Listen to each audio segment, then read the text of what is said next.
মই আগতে কোৱাৰ দৰে যে আৰ্থিক প্ৰতিবন্ধকতাই হ'ল চাইল্ড মেৰেজ বা চাইল্ড ট্ৰেফিকিঙৰ এটা মূল কাৰণ এই আঁচনিখনে এটা সুদূৰ প্ৰসাৰী প্ৰভাৱ পেলাব বুলি মই আশা কৰোঁ কাৰণ কোনো ভাৰতৰ কোনো ষ্টেটতে ইমান ডাঙৰ ইণ্টাৰভেনশ্যন আজিলৈকে হোৱা নাই গতিকে মই ভাবোঁ যে ই এটা বহুত ডাঙৰ পজিটিভ ইম্পেক্ট এটা পেলাব গোটেই ব্যৱস্থাটোৰ ওপৰত আৰু বহুত সময়ত আমাৰ ল'ৰাসকলেও কয় যে আমাক কিয় আঁচনিটো দিয়া নাই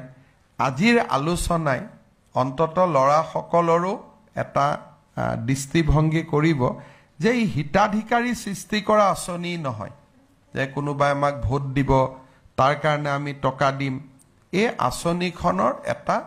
মহান উদ্দেশ্য আছে গতিকে কেতিয়াবা মোক লগ কৰিলে ল'ৰাবিলাকে কয় যে